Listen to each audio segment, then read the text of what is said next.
दोस्तों नमस्कार, हमारा नाम योगेश शुक्ला है और आप इस समय निष्पक्ष संदेश देख रहे हैं। बीजेपी और आरएसएस इस कदर डर जाएंगे, नर्वस हो जाएंगे राहुल गांधी से, ये हमने भी नहीं सोचा था और आपने भी नहीं सोचा होगा। जिस राहुल गांधी के एक छोटे से ट्वीट से बीजेपी बौखला जाती थी, अगर कोई राहुल गांधी कुछ उनके खिलाफ या उनके आरएसएस के खिलाफ कोई ट्वीट कर देते थे तो पूरी डिबेट हो जाती, पूरी बीजेपी हमलावर हो जाती थी। लेकिन कल इतनी बड़ी प्रेस कॉन्फ्रेंस खुले तौर पे करने के बाद और आरएसएस पे इतने गंभीर आरोप लगाने के बाद बीजेपी शांत बैठी, आरएसएस शांत बैठी है, ये बात कुछ समझ में नहीं आ रही।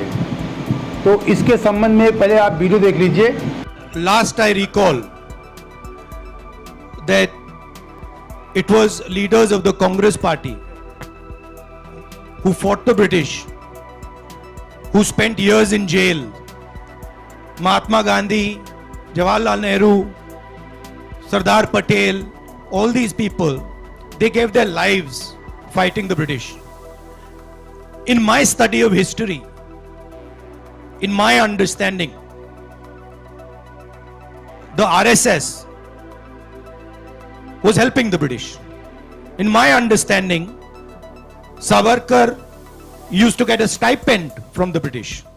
These are historical facts, and these are not facts that the BJP can hide, right? ये वीडियो इंग्लिश में था, हमारे तमाम पढ़े लिखे नौजवान समझ गए होंगे, और जो नहीं समझ पाए हमने भी थोड़ा बहुत इसको समझा, बहुत बड़े हम भी इंग्लिश की आता नहीं है, तो जो हमारे समझ में आया, और ये चर्चा का विषय भी था कल से, लेकिन गोदी मीडिया ने इसको बहुत हाईलाइट नहीं किया है, थोड़ा बहुत हेडलाइन में दिखाया।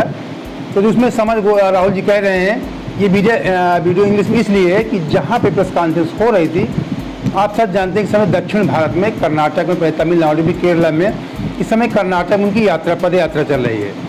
तो वहाँ पे हिंदी भाषी लोग कम हैं, या अपनी क्षेत्रीय भाषा कन्नड़ में बोलेंगे या इंग्लिश में बोलेंगे। पत्रकार वैसे सवाल भी करते हैं क्षेत्रीय भाषा में या इंग्लिश में, तो उनके समझने के राहुल गांधी इंग्लिश में जवाब दिया। तो कह रहे हैं कि बीजेपी आरएसएस का कोई एक व्यक्ति आज़ादी की लड़ाई में सहयोग किया हो तो बताएं। कह रहे हैं कि गांधी जी, सरदार वल्लभ भाई पटेल, नेहरू जी जेल गए, आंदोलन किया, अंग्रेज़ों से लड़ाई लड़ा, इनके किसी व्यक्ति ने लड़ाई लड़ा हो तो बताएं। और ये भी गंभीर आरोप लगा रहे हैं कि आरएसएस अंग्रेज़ों का सपोर्ट करती थी, अंग्रेज़ों का सहयोग करती थी। और ये भी कहा कि जो वीर सावरकर हैं, स्टाइपेंड से आपने सुना होगा, उनसे पैसा लेते थे, मतलब उनसे खर्च लेते थे। और ये तो पूरे खुले तौर पे सब लोग जानते हैं कि वीर सावरकर जी ने अंग्रेज़ों से 3 बार माफ़ी मांगा था, ये आप भी जानते हैं, सुना होगा। हमने इस पर एक वीडियो बनाया था पिछले साल, जब राजनाथ सिंह ने किसी सभा में बोले थे कि वीर सावरकर जी गांधी जी के कहने पे माफ़ी मांगा था। ये बात तो साबित हो गई कि माफ़ी मांगा। अब गांधी जी के कहने पे कैसे मांगा था, मैंने इस पर पूरा विस्तृत वीडियो बनाया था। फिर मैंने रिसर्च किया, जब मैंने राजनाथ सिंह का बयान सुना कि कल हम स्वीकार तो कर रहे हैं कि माफ़ी मांगा था। तो पहले गांधी जी जब दक्षिण अफ्रीका में अपने उनका आंदोलन, वहाँ लड़ाई लड़ रहे थे और बैरिस्टर थे, तो उस गांधी जी यहाँ भारत में नहीं थे। गांधी जी के आने के पहले वीर सावरकर जी, उनको 10 साल की कैद सज़ा हो गई थी अंग्रेज़ों के द्वारा, अंग्रेज शासन में। तो 2 बार उन्होंने माफ़ीनामा लिख चुके थे कि हमें रिहा कर दिया जाए, अब हम कोई ऐसी घटना सरकार के खिलाफ, अंग्रेज सरकार के खिलाफ नहीं करेंगे। कोई एक अंग्रेज डीएम कोई था, कलेक्टर, उसका मर्डर हो गया था, इनको आरोप था कि आपने असलाह सप्लाई किया है, हथियार आपने सप्लाई किया है, उसमें जेल गए थे।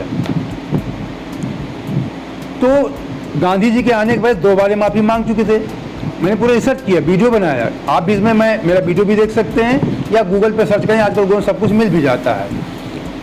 और तीसरी बार ये सन 1911-14 के आसपास, सन मुझे याद नहीं ठीक से, 2 बार माफ़ी मांग चुके थे। फिर सन 2020 में शायद इन्होंने गांधी जी से, उनके भाई थे, वो गए और कहा कि हमें किस ढंग से माफ़ी मांगना चाहिए, तो एक सलाह लेने गए, प्रोसीजर की बता दीजिए, क्योंकि गांधी जी बहुत बड़े बैरिस्टर थे। तो कोई भी आपसे सलाह लेगा, हमसे सलाह लेगा तो आदमी सलाह दे ही देता है कि ढंग से आप हाँ कर लीजिए, ऐसे लिख दो। गांधी जी आपको कुछ सलाह दी, ऐसे आप लिख दीजिए, कर दीजिए। अगर रिहा कर दें, लेकिन उसके बाद भी वो रिहा नहीं हो शायद। तो ये एक घटना केवल गांधी जी के जो कह रहे हैं, गांधी जी के भाई सलाह लेंगे, सलाह दिया था गांधी जी ने, लेकिन उसके पहले 2 बार माफ़ी मांग चुके थे। तब कोई कम्युनिकेशन का सिस्टम भी नहीं था, कोई मोबाइल व्हाट्सएप सिस्टम नहीं था कि मैसेज के माध्यम से गांधी जी सलाह हुई हो, ऐसा कोई सिस्टम नहीं था। ये आप सर्च कर सकते हैं, मैंने सर्च किया, मैंने वीडियो से बनाया। तो राहुल गांधी इतना बड़ा आरोप लगाया, मैं थोड़ा संक्षिप्त जानकारी आपको दे दिया। तो राहुल गांधी ने कहा कि जहाँ तक मेरी जानकारी है, बड़े चैलेंजिंग बात कर रहे थे कि जहाँ तक मेरी जानकारी है वीर सावरकर अंग्रेजों से पैसा लेते थे। इतना गंभीर आरोप लगा दिया और बीजेपी और से शांत बैठे हैं, ऐसा असंभव लग रहा है। अब क्यों ऐसा हो रहा है? ये काला सच है, ये काला सच हम आपको अभी बता रहे हैं। लेकिन उसके पहले राहुल गांधी के ऊपर पत्रकारों ने एक सवाल किया कि अभी तक आप अडानी अंबानी का विरोध करते थे और अडानी, आपकी पार्टी की सरकार राजस्थान में अडानी, गौतम अडानी 60,000 करोड़ का निवेश कर रहे हैं, उसको भी आप सुन लीजिए। Mr. Adani has committed 60,000 crores to Rajasthan. No chief minister can refuse such an offer. In fact, it would not be correct for a chief minister to refuse such an offer. My contention is in the use of political power to help certain chosen businesses. My opposition is to 2 or 3 or 4 large businesses being helped politically to monopolize every single business in this country. That is where my opposition is. I am in no way against the corporates, I'm in no way against business, but I am against the complete monopolization of Indian business, because that weakens the country. And today what we are seeing, what is being done by the BJP government, is complete monopolization of all businesses by helping a chosen few businesses. That's my problem. The Rajasthan government has not used political power to help Mr. Adani in Rajasthan. The day they do that, I will be standing in opposition. इस video में राहुल जी कह रहे हैं, जो मैंने समझा, वो कह रहे हैं मैं किसी कारपोरेट घराने के खिलाफ नहीं हूँ, मैं बिजनेस के खिलाफ नहीं हूँ। अगर लीगल ढंग से वो राजस्थान पे अपना पैसा इन्वेस्टमेंट करना चाहते हैं, व्यवसाय करना चाहते हैं, तो स्वागत है। अगर उन्होंने कहा कि अगर राजस्थान सरकार गलत ढंग से उनसे इन्वेस्ट करा रही है या कोई सपोर्ट कर रही है, तो मैं राजस्थान सरकार के खिलाफ खड़ा हो जाऊंगा। तो चैलेंजिंग बात किया कि अगर राजस्थान ने जरा भी कानून के खिलाफ कोई कार्य किया तो मैं राजस्थान सरकार के खिलाफ भी खड़ा हो जाऊंगा, और अगर कानून ढंग से कोई कार्य हो रहा है तो उसमें मेरा कोई एतराज़ नहीं है। उन्होंने कहा मैं बिजनेस के खिलाफ, और घरानों के खिलाफ नहीं। उन्होंने कहा मैं मोनोपोली के खिलाफ हूँ, ताकि मैं जो बीजेपी सरकार की मोनोपोली है कि 2-3 घरानों को केवल सारे बिजनेस सौंप देना, सारे उनके सारे जो बड़े बड़े उद्योग हैं या बड़े बड़े जो सरकारी कंपनी उन्हीं के हाथ बेच देना, तो मैं इसके खिलाफ हूँ। जो सिस्टम हो सबके लिए हो, केवल 2-3 लोगों के लिए, 2-4 लोगों के लिए नहीं होना चाहिए। तो मैं बीजेपी की मोनोपोली खिलाफ हूँ, ना कि मैं बिजनेस और कॉर्पोरेट के खिलाफ हूँ। उससे उन्होंने स्पष्ट बात किया। ये आप सब जानते हैं, बहुत बेबाक बात करते हैं, बहुत स्पष्टवादी राहुल गांधी। और उनसे पत्रकारों ने उनसे कहा, हाँ, पत्रकारों के बगैर पूछे उन्होंने एक बात कही, उसको भी मैं आपको दिखाता हूँ। And have always stood for certain ideas,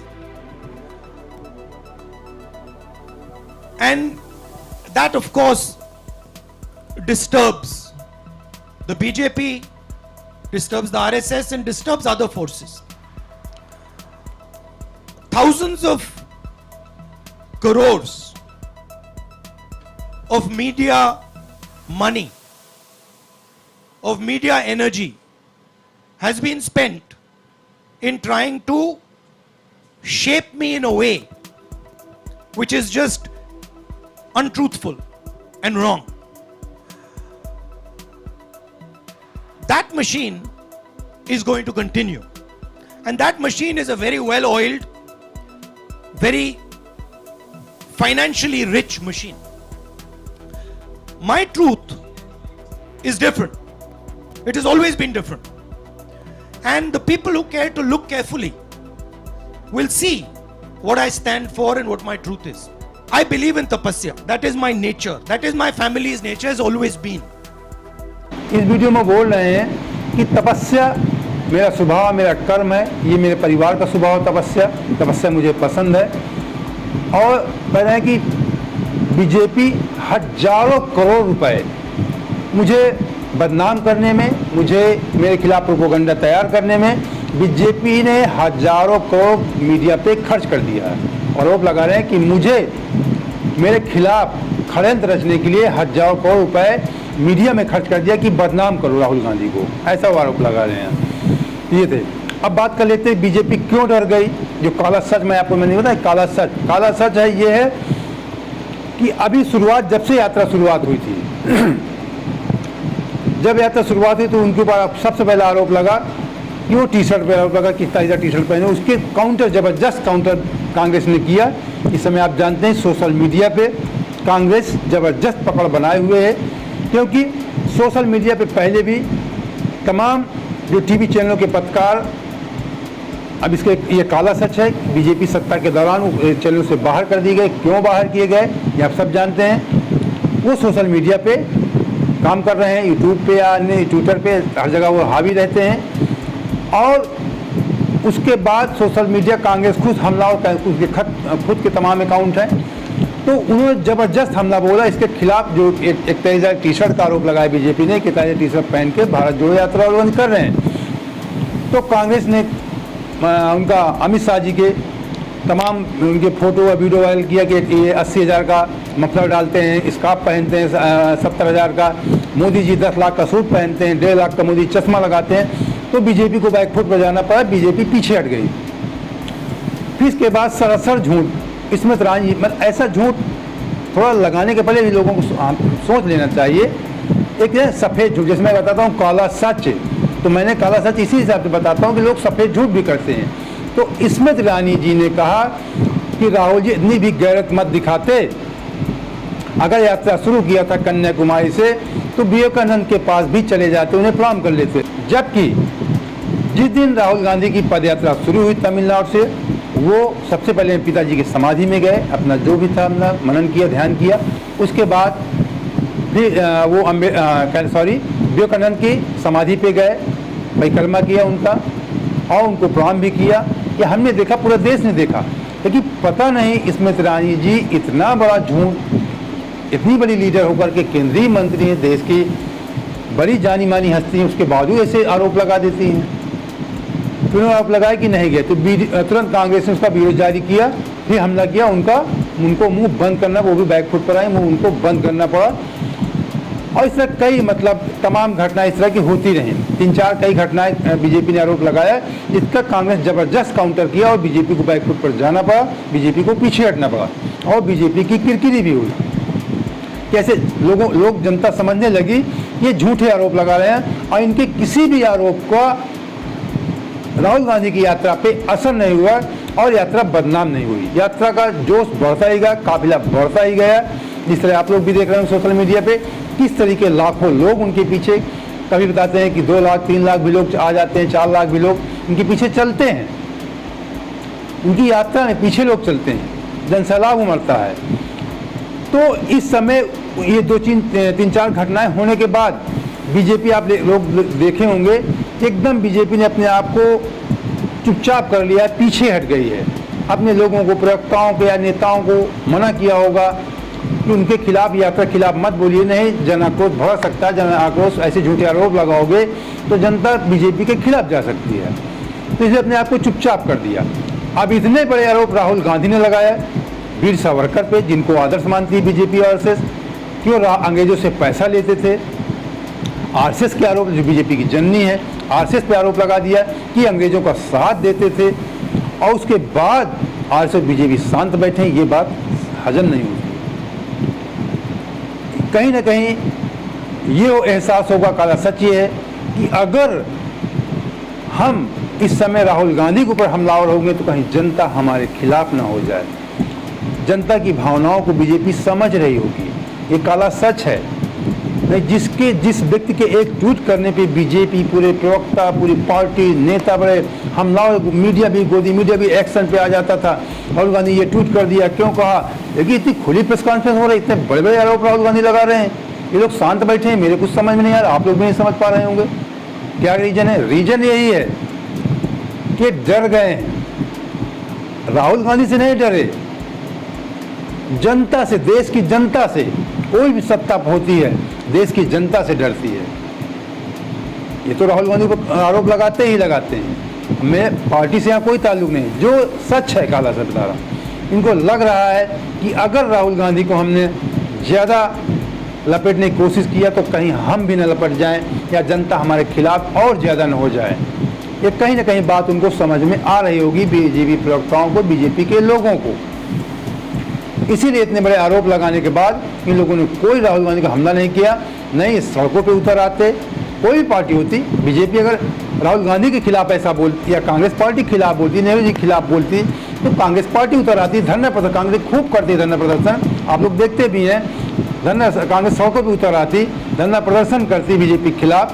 अगर ये लोग कुछ ऐसा आरोप लगाते, राहुल गांधी ने आरोप लगाया, तो इनको भी सड़कों पर उतरना चाहिए था, धरना प्रदर्शन राहुल के खिलाफ करना चाहिए, लेकिन ये लोग शांत हो गए। डर है जनता का, और जनता का डर होना चाहिए, तभी हमारा लोकतंत्र सफल होता है, तभी लोकतंत्र सही ढंग से चलता है। राहुल गांधी जो इस समय कर रहे हैं वो देश की आवाज़ बन रहे हैं। बहुत सारे लोगों के दिल में, तमाम मीडिया कर्मी के या आम जनता के, समाज सेवियों के, ये मन में कहते भड़ास थी सत्ता के खिलाफ कि हमारा कोई नेतृत्व करे, और राहुल गांधी बहुत अच्छे मौके पे यात्रा शुरू किया, उनको सफलता मिल रही है। और जो लोगों के दिल में ऐसी बातें थी, उनको एक नेतृत्व करने वाला व्यक्ति मिल गया, पावरफुल व्यक्ति, बड़ी पार्टी का लीडर मिल गया, तो इसलिए राहुल गांधी की यात्रा सफल भी हो रही है और बीजेपी पीछे हट रही इन चीज़ों से। तो दोस्तों, उम्मीद करते हैं ये काला सच था आज का, कि आपको हमारा वीडियो पसंद आया होगा। पसंद आया है तो वीडियो को हमारे लाइक करके और अपने दोस्तों को शेयर जरूर कर देना। जय हिंद, जय भारत।